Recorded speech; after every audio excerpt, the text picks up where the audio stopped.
it is my pleasure to present an engineering leader, a consulting mentor, and a truly balanced individual, Willie Stewart. Thank you, thank you. What you need,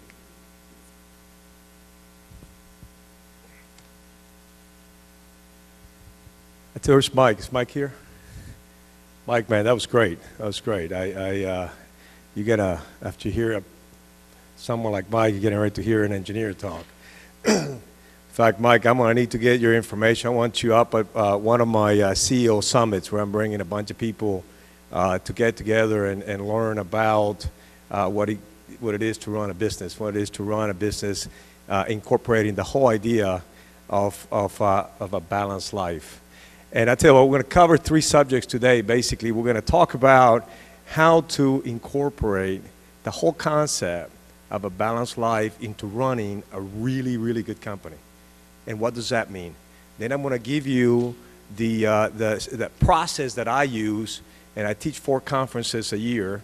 With that, I'm also going to share with you some of the templates and some of the tools that we actually use with our clients. And I was going to start quickly with a clip.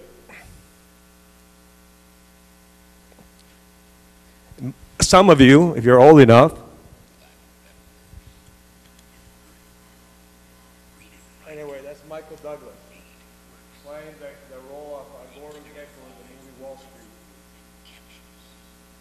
And I can tell you what he says if you can't hear it. It says, it's about greed. And he says, greed, for lack of a better word, is good. He says, greed is right. Greed works. It clarifies. It cuts through. It captures the essence of the evolutionary spirit. Greed in all of its forms, greed for money. And I'll stop there because greed is not good. He goes to say that greed is going to save the country, and greed almost put us under. In fact, the last 3 years of the economy that all of you, including me, we took our company, we had to shrink it down some, happened because of greed of individuals about money and wanted to make money. The whole subprime mortgages, I mean, that started it all. So we're going to talk more about balance. We're going to talk about good things. We're going to talk about how really being good can be very profitable at the end of the day. Okay? So when we talk about a high-performance company, we talk about 3 things. In fact, I tell you what, I had given Pam this PowerPoint, and I don't know where she put it or where she has it. So I tell you what I will do. If you give me your card afterwards, I'll send it to you. That way you don't have to write all this stuff down. Okay, I thought this PowerPoint was going to be in the program, with little notes on the side so you can take notes. Oh, you got it? It's there. Oh, okay, cool. Excellent. Okay, so she has it. I'm sorry, I didn't see it. All right. If you still want it, I'll give it to you. So I tell you, high-performing companies have 3 main characteristics to it. They have a clear vision, they have high-performing teams, and they have what I call discipline. When we're talking about clear vision, we're talking about these companies understand their mission. They know why they exist. They have a compelling statement. They understand where they're going. They know, even you think about 10 years from now, there's a lot of things going to happen. You don't have to have your coordinates to go 10 years from now, but you need to be pointing in the right direction. What's going to happen 3 years from now? Now, there you need to know, because what's going to happen this year is planned based on where you're going to go 3 years from now. And what's going to happen next month is planned on what this whole year is going to be about. So we work with our clients about developing that whole future. We talk about brand. Really good companies understand their brand. And the best way someone had articulated the brand concept to me is a brand is the gut feeling. It's a gut feeling of someone about a person, a service, or a thing. And he says, when enough people get that same gut feeling, you have a brand. And you think about Apple, and you think about innovation immediately. You think about the Ritz, you think about high services. See, those are emotional feelings. What is your brand? Do you have a brand? Do you have visual continuity about your brand out in the workplace? It's very important. and community. And you know what? Good companies get involved in the community. They're there. They support the community. They have civil they're engaged. They promote, and they promote it throughout their organization for people to get involved. They belong to the chambers, to the technical organizations. You're here probably because your company believes that as well. Just click on it. Okay, we'll do something. Oops. You can go back? Okay, you want to do that? All right, pull your BlackBerries out. This is the first time in a speech where you're actually going to ask you put your BlackBerries or your iPhones. We're going to do a quick online survey. This is high-tech stuff, guys. Hopefully it'll work. She gets it all put together here. I messed it up because I went ahead of it. But what we're going to do is, in the text, where you're gonna send a text, I'm going to ask you a question, and you're going to answer it sending a text message. Where it says 2, put 22333. That's where we send in this message to. Okay? And here's the question. Is your company's mission and future vision written and shared with all your employees? All right, so here are the answers. Yes, no, somewhat, or we don't have one. What you have to send is you send those numbers, right? If you said yes, you put 194548 and then press send, okay? So you send it to 22333 and put one of those down. And as they're getting it, it's going to show up there. So right now, there you go. Is that cool? Is that good? It's just working. This is great, man. I've been nervous all day about whether we're going to be able to get this working or not. So right now, what we're getting is some of the results. There you go. As they're coming in, we had 10 results.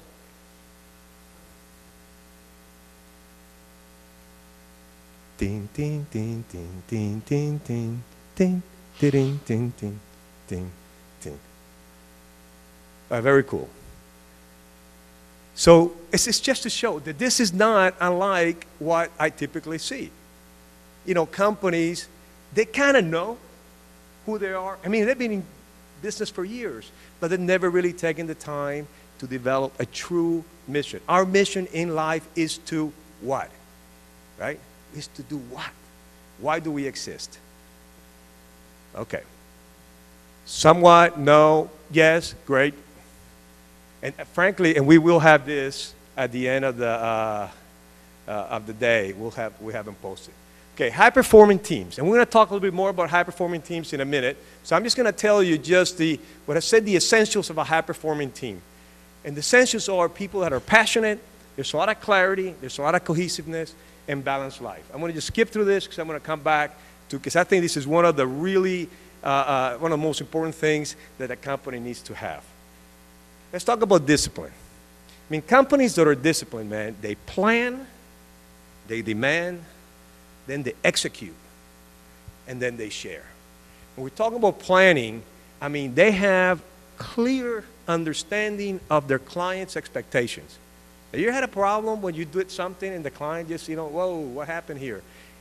Those contracts, and you guys are in the business where contracts need to be tight and need to be executed before you start the work. Unfortunately, in the engineering business, sometimes we have to start doing work before we get a contract done, or we have to do extra work because, the project is ongoing, and then, man, we're trying to collect that money. Tough to do, and really hard to do. Now, we plan. You create measurable goals. Those to-do lists, how are you going to measure success? Do you know what success looks like? You demand excellence, quality. In your case, for most of you, is safety. You demand safety. So one of my clients is a manufacturing company, Anderson, South Carolina, Six Sigma, black belt in Six Sigma. And quality, they put out 85,000 pieces of fabricated sheet metal a month working with, man, those guys understand quality. It's there. Execute. Under execute, actually, discipline can just be explained in one word, in one statement. Just do what you say you're going to do. That's it. That's discipline. And share. In your company, share the success with those who help you make it. Simple as that. Share it with the subs. share it with your client. Those rewards, share them. I tell you, I know that Eddie is one of those guys that's always thinking for the other people. You know, we worked with them, and when they won the award, the AISC award for the new building, that's the first thing he came and searched me out, man, and told me, hey, we won this. He was sharing the success. Let's talk about high-performing teams. Passion, clarity and cohesiveness, and a balanced life. So what's passion? You know, I'm going to put them all up here. You know, Jim Collins, in his book, Good to Great, and I agree with Mike, good is the enemy of great. And Jim Collins, in his book, Good to Great, you know, he talks about the essentials. Is one of the first things he puts about passion. You got to have passion for what you do. In his case, also he talks about when people have passion and they know what they're passionate about, and they actually know the metrics, how to measure that. That's when you move from good to great. So passion is understanding what your ability is and doing those things that you're passionate about, that you're competent. He says unconscious competence. There are 4 levels of learning. You go from the conscious incompetence to the conscious competence to the unconscious incompetence, conscious incompetence, to the conscious competence, to the unconscious competence. Like driving a car. You know, when you don't know about a car, you're unconscious incompetent about it. Then you're going to learn, then you're up there, and you know that you're incompetent about driving a car. Then you finally get some lessons, and you have, then you're driving, and you stop, you got to stop, you got to turn left, you put the blinker, and eventually, does anybody even think about putting the blinker or stopping? You're unconsciously doing that. So people that are passionate usually are working and operating in that unconscious competence level. They're just really, really good at it. They get tremendous amount of energy from doing the work, and lastly, they absolutely love it. When you get this kind of passion in a high-performing team, and you put that passion where people understand their responsibilities, where they understand what are their metrics of performance, where they have really effective management tools to their disposal, and they target planning is goal setting. It's the whole idea about the to-do list, problem solving, critical path dials. We're going to talk about that here when we get into the more technical part. And the cohesiveness part. Here's the deal. Think about your team right now. How much trust is there in your team? How much trust is within the individuals? Are people willing to get vulnerable? Right? Are they willing to admit mistakes without feeling like they're going to get beaten down? Right? Do they debate conflicts passionately and know that that's okay? Is there cynicism and sarcasm in your team? Man, there's nothing worse. In fact, the number one, if you look at Disney World's guiding principles for their mission, it says no cynicism. It's not accepted. Cynicism and sarcasm is horrible in a team, but yet, man, we use it as a defense mechanism. We got to get rid of all that. And last, support. If you're in a team meeting and and you have an idea and that's not the idea they went with, it's okay. You support the team's final and eventual goals, and you align yourself. The team walks out all aligned. And some of you may understand this because I love this visual. So you align yourself like iron filings to the magnet, and that's the way it is. You don't walk out the door and you go over and talk to your next door office mate and tell them what a sucky meeting you just had because, these guys, they just don't get it. That stuff doesn't exist in a high-performing team. So balanced life. It's my favorite. How are you balanced right now? I do this exercise in one of my training conferences. I ask everybody to take their 3 circles, family, work, and self, and draw them out. How are your 3 circles? In fact, if you want to do it, you can do it. How are your 3 circles? And 9 times out of 10, this is what I get.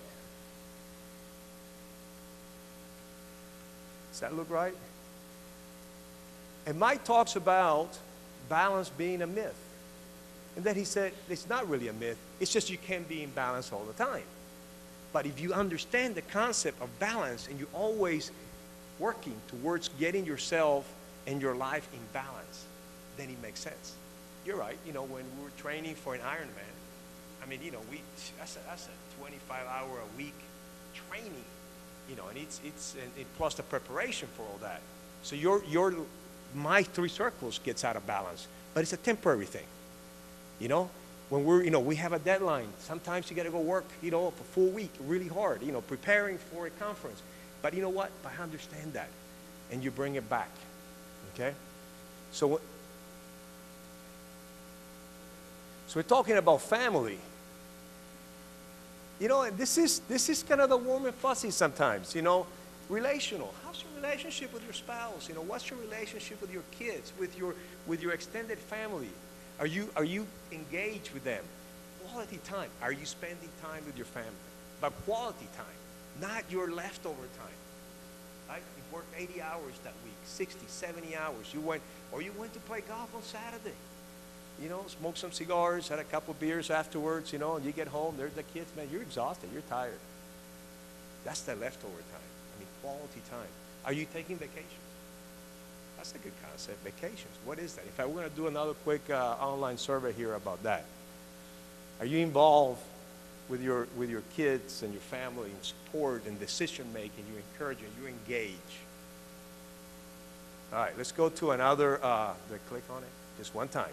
All right, it didn't work. Okay, there you go. Here's another, same thing, code 22333.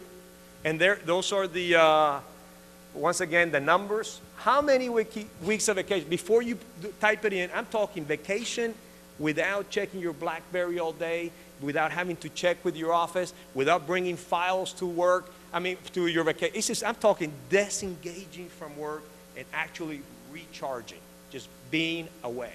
How many of those are you taking a year? Hopefully with this low lights, you still work. Get my water.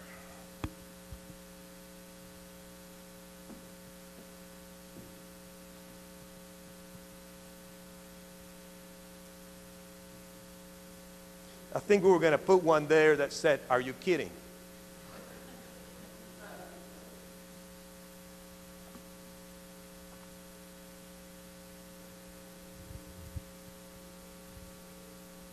None. You know what? It is true. We don't take vacation. This culture, this American culture. Believe me, it's not like that everywhere in the world, man. The Europeans got it. They got it. They understand. The Germans, the Swiss, my Swiss friend, he takes a whole month of July off. And he takes probably 3 weeks in December off. I'm talking gone. They understand. Yet their productivity is unbelievable. In fact, we're buying Swiss watches and German cars. I mean, these guys got it. They know what they're doing. They understand that you got to recharge. You got to go. You got to just disconnect. All right, let's talk quickly about yourself. I like the wind, water, weight. I love that. I mean, like I said, Mike and I can see us probably collaborating in the future in some of the stuff that I'm doing and bringing them over and talk to some of our clients.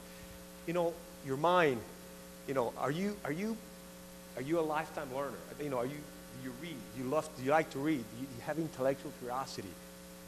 About your body. I like the whole concept about, you know, mind, body, soul, but are you exercising?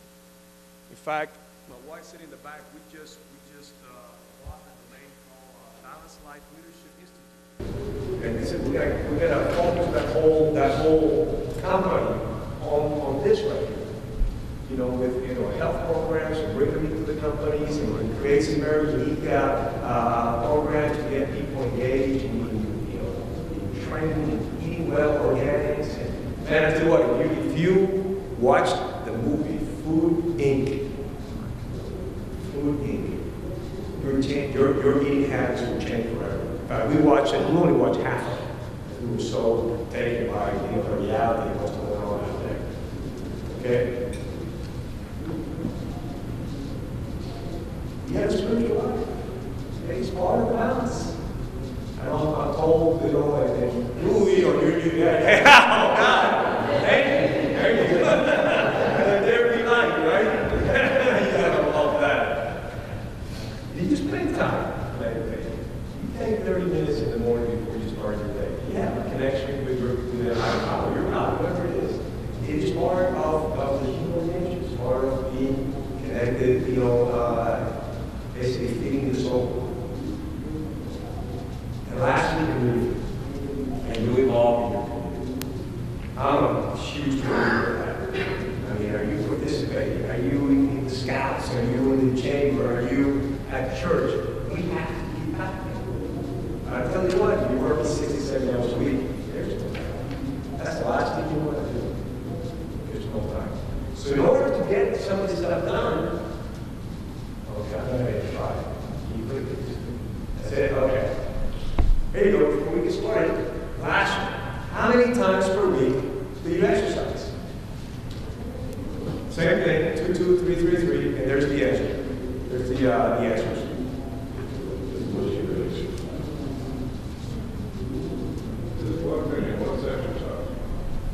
Exercise would be, do you take an hour or so a day, once a week, or 3 times a week, you go to the gym, you go for a long walk, on a regular basis, you know. Yeah, some kind of a structured exercise. Playing golf doesn't count. Whoa.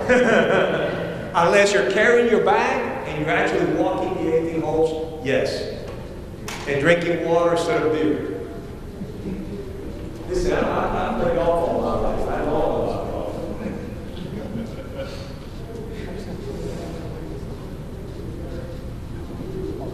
We got a few people that are doing this thing 3 times a week, 5 times a week, a few that are not exercising at all.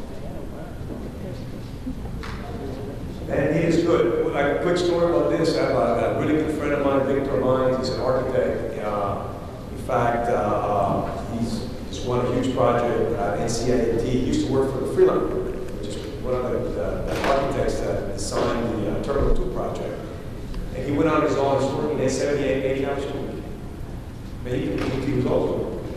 I saw him the other day, he's been going to the gym 6 times a week for the last 6 months. And he said, I can do more in 50 hours than I can do in 80. He said, usually by the time 8 o'clock came at night, man, my mind was fried. And I had to get out in the morning, I was tired. He said, I'm going to the gym. It really works. It makes a difference. All right, so in order to be able to get all this stuff really done, in order to be able to exercise, to spend time with your family, to spend time with your kids, to spend time in the community, to spend time with God, you got to be able to have some serious management systems in place. Or is that going? Right? I like your concept, Monty, about doing things, A, B, C, D things. I did an exercise many years ago. A guy gave us, there was several of us, a jar with balls, plastic balls, 4 big balls and a bunch of little balls. And he had a lid on it. He said, okay, empty them all. We all did. So we put them back in. Well, none of us could get the jar closed back in. And he has much to try. He said, okay, empty it back out. He said, put those 4 big balls in first. We did. He said, okay, now take those smaller balls and put them in and shake them and move around. And we did. And then we were able to close the door. The story here is do the things that most important things, A things, those little C things, easy, like never employee C like that. Those things don't do it. You don't have to. Do that big things first, the important things. So we're talking about effective management. First of all, for us, and people who work with me, we get a really good understanding of people's behavior. Mike's got a little behavioral assessment to do tomorrow, and I'm going to go into the one that we use. Understanding behavioral tendencies. What does that mean? It's making people, actually matching people to what we call job match. Understanding critical pathways. What are the 4 or 5 things that you need to know? I will go into this to make it a little bit more detailed. Kind of like a dashboard of your car. try to drive here. I have speedometer. I drive one of these hybrid cars, so I have the battery power. I have high pole, and I got the fuel gauge. That's it, man. But I know that car probably has 250 gauges inside. But those are the four that I need. That's what we call the critical path. What are your systems and processes in place, regular meetings, motivating environment? Do you have a culture of training in your organization? I tell you, there are two things that come from the assessments that I do. One, miscommunication or lack of communication. I agree with Mike on that 100%. The second is a lack of training. Equal one training. If you ask them what motivates them, mine's like 4 or 5 down the line. They want to know where they're going. They want to be, they want to understand what's going on, and they also want to be trained. Solutions-driven company. Most of the people that move into management, into leadership, because they're really good at solving problems. So guess what? Everybody brings problems up there. That's when you're working, that stuff, those 50, 60 extra hours a month that you're working. So we're trying to identify, and we have a process, but we create a solutions-driven organization. Don't bring me a problem. Bring me a solution. Figure it out. Then I'll get involved with you. And goal setting. So we do goal setting not only for the companies, we actually do goal settings with each of our individual employees, both personal and professional. So when we're working and managing our people, we understand and try to align their personal goals with the goals of the company. It's kind of an interesting concept, right? People say, well, I'm not going to tell you my personal goals. We don't have to tell me all of them. But if you want a house on the beach, and this is what you're doing, maybe we can, if I know that's your goal, maybe we'll figure it out. Now here's the process. We call it RSTMM. This is sort of the management system. Recruiting the best people, training them, and how to manage them. How we go about recruiting.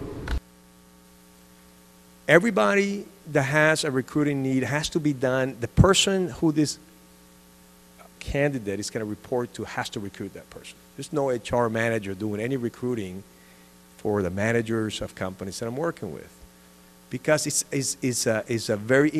process has to work.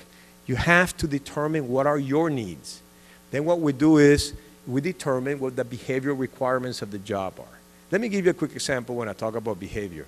If you want somebody to go out there and sell, you need to have somebody that has some pretty good social interpersonal skills and that likes that and that has enough assertiveness to be able to get out in front of people, make the cold calls. You can't put an engineer with low social skills and low assertiveness out there on the road, man. He's gonna, you know what? I tell a quick story. I promoted our who's now our chief bridge engineer to head the transportation group at Stewart Engineering.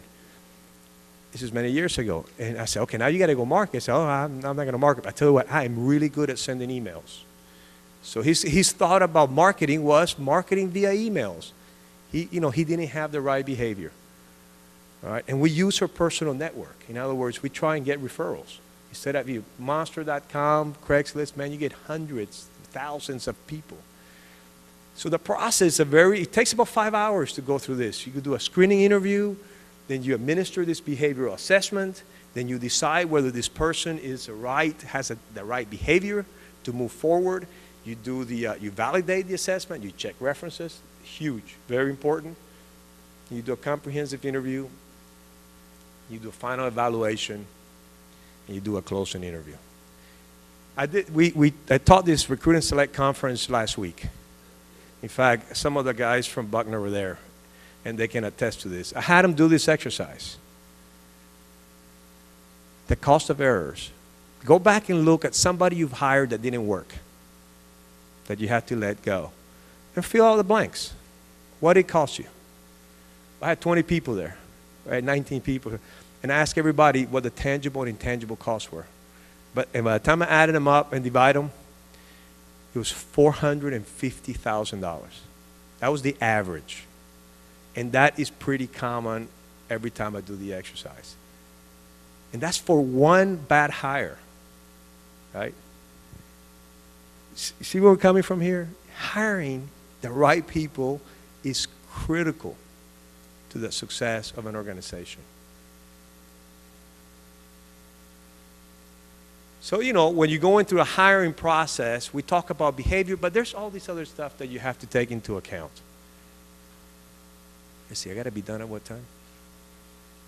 9:45. Okay, I think I'm good. I'm rushing through this knowing that there's a lot of material to cover. Their experience, education, of course, behavior for us in the process is sort of the first step. That's the first checkbox that we want to check.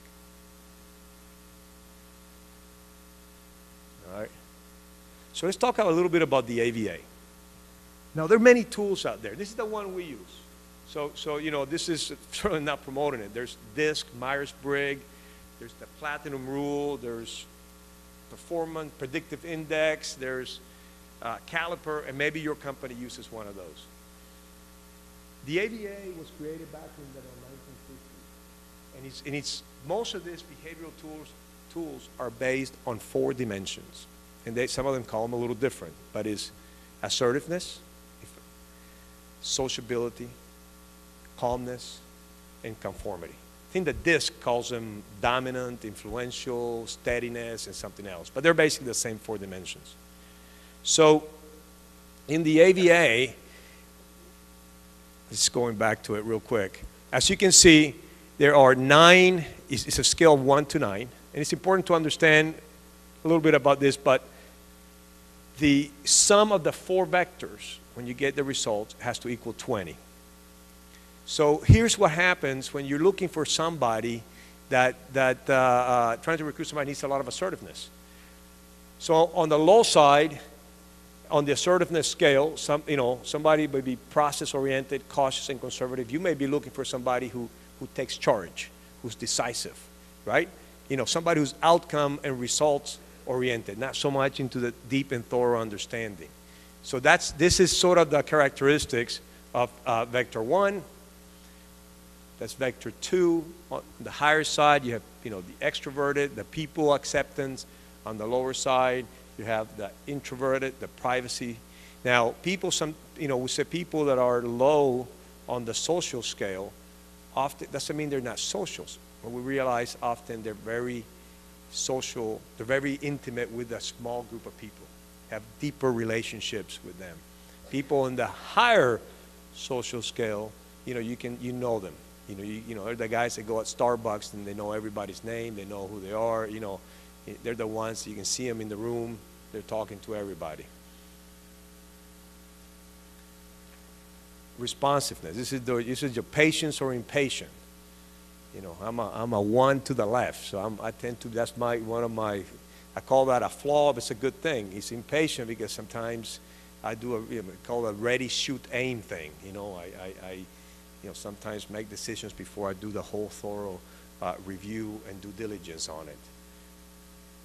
My wife's also a 1, so you can imagine that. And we're also a 9 on the assertive, so sitting in the back, so I can talk about her because she's here. So we get along. We got our systems to work through this. Conformity, structured or flying by the seat of your pants. Independence, or you need direction. So listen, if I'm going to hire an engineer, I need somebody that needs to be, have enough patience to take the time to work on the details, that can sit in front of a computer. I need somebody that's very, very structured, that follows the rules, stays in the lines. So I need somebody that's higher on the patience and higher on the structure. Therefore, that person, more likely than not, has to be, because sum of the 4 vectors equals 20, is more likely not very assertive and not very social. And that's okay. We understand that. So what we do is we create what's called a JAR, a job activity rating, for the different jobs that we're hiring for. And when we go through an interview process, and when we have this person take the AVA, and we compare how close are we on how close is their results to what we think is needed for that job. We call this job comfort. We call it basically when your natural behavioral tendencies of the individual match the behavior requirements of the job. Less stress. Okay. The second part we talk about is training. You know, we bring someone into an organization, and typically we put them in a cubicle somewhere, we'll give them an employee manual, a technical manual, and say, hey, enjoy here, we'll get with you later afternoon, and, you know, get going. I mean, we have what we call 100-day process. We basically, and what you see here is the curve. At the beginning of the employment, there's a lot of management control, and there is a learning curve. Hopefully by 100-day, you have self-managed individuals. And we got a process of how a calendar, weekly feedback forms, and all that to get this done. Are you doing that in your operations? Training is, you know, is huge in a company. In every aspect, from leadership training for your management team, down to your technical people, down to, you know, even how the person answers the phone. So we customize these action training manuals. So this manual has, you know, identifying what the topics are, the 100-day process. We create an action training calendar, and then we actually have a training matrix over the next year. So I'm telling you and encourage you that if you don't have a training matrix for your employees, create one. Now here's the deal, somebody has to own it. All right? Let's talk about effective management. That's what we talked about a little while ago. In order to get all this stuff done that we're talking about, man, you really have to become really good at managing people and managing the process, right? You got to have preset and measurable objectives.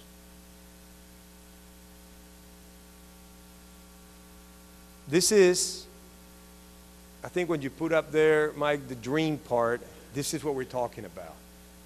Goal setting, target planning.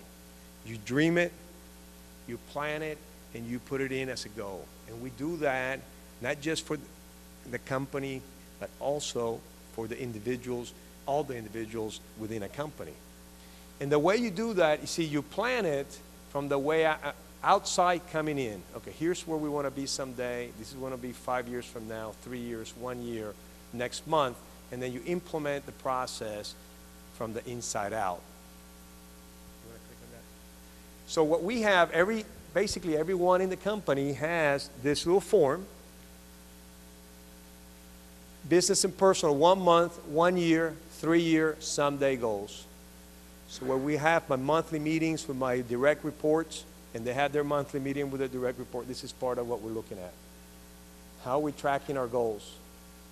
This is part of the to-do list. Your monthly goals basically become your monthly to-do list.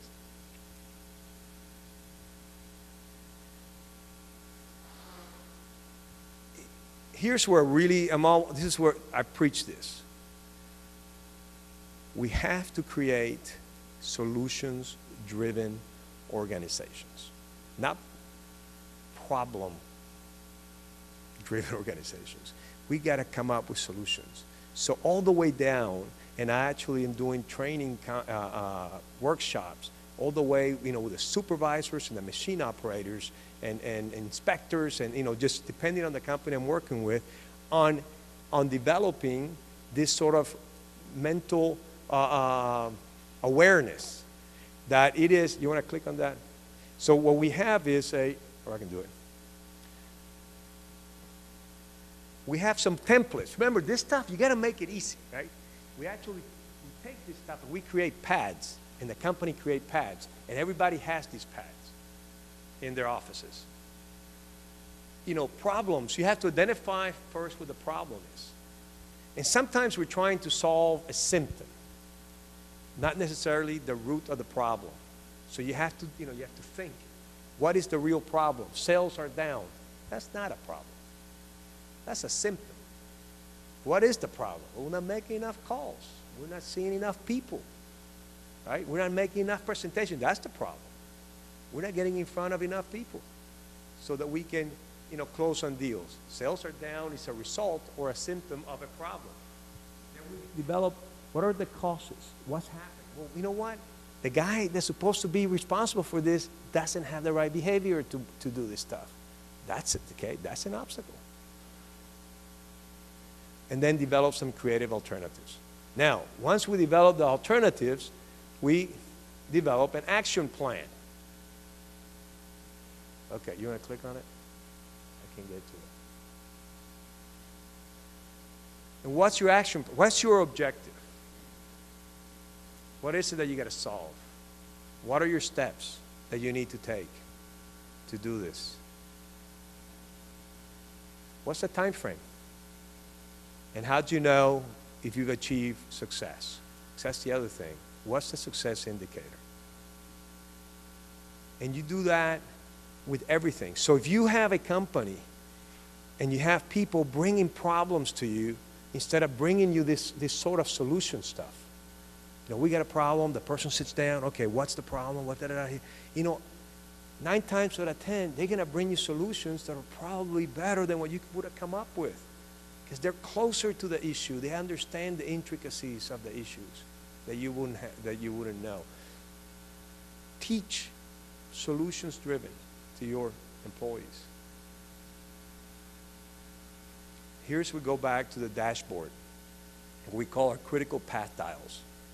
Man, you got to track this stuff. My clients need to know the numbers. What are the 4, 5 things that they need to know? If you're the CEO of the company, you better know revenue. You better know profitability. You better know what it's costing you to operate. You better know what your backlog is. If you're the business development guy, man, you better know how many calls you're making, how many presentations you're doing, how many jobs you're closing or estimating.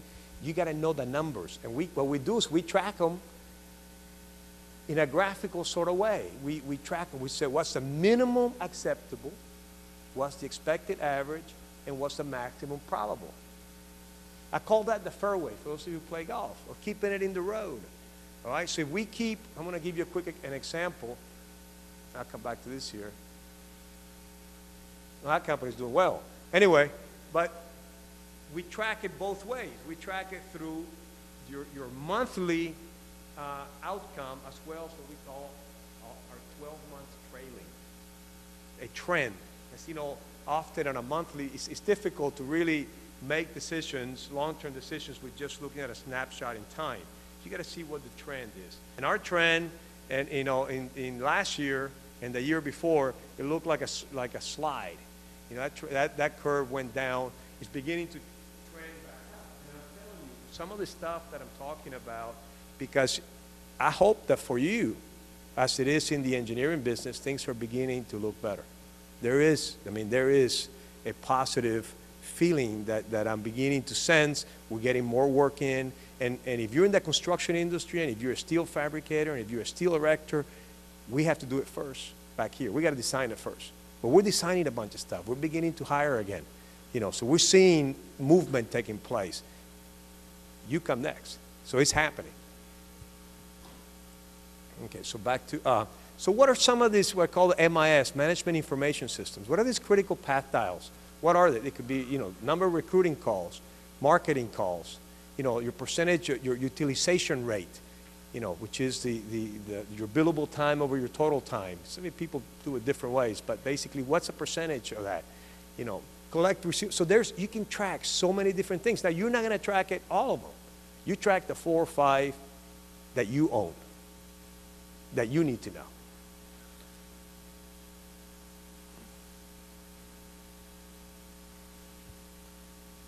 I got 10 minutes? Okay. So I could have done this. I teach a conference on marketing. And it's a 2-day conference. And I'm a believer that everybody in a company needs to be a marketer and business developer. Whether the person is an engineer, whether it's a guy doing inspection, there's always opportunities. And how you present yourself out there is always, comes back to the company. So you always have to be thinking about, okay, where the other opportunity may come from. So I actually had this whole 5-step sales process, but I took it out. I didn't think I was going to have enough time to do it. But there is a process. You see, these systems that we're talking about, the action planning, solutions driven, this is stuff that we implement and we teach. So a 5-step sales process, if you want to click on that on the template, you know, you don't just go and just sell. You gotta build rapport. You gotta ask good questions. What, when, why, where. I like that. I like process questions. You know, we in a sales, in a business development meeting, you want to ask, hey, what is the process that you guys use to make a decision? That's a good question. It'll be amazing how much they tell you. Because they tell you, okay, who makes the decisions? What, when, why, where? Process questions. Then you establish the needs. You make the presentation. Go ahead, the next one. You get the agreement, and if you don't get the agreement, then you handle objections. And then you go back to closing again. And we teach you some closing techniques. You know, Ben Franklin, plus minus, you know, if I solve this one, would you take, I mean, there are people who sell all the time. For them, this is pretty no-brainer. But not all of us do that. So we actually go through and do a lot of role play, get people in groups. It's always fun, and have them try to sell to the other.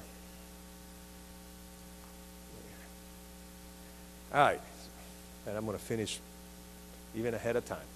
This was good because the break's coming.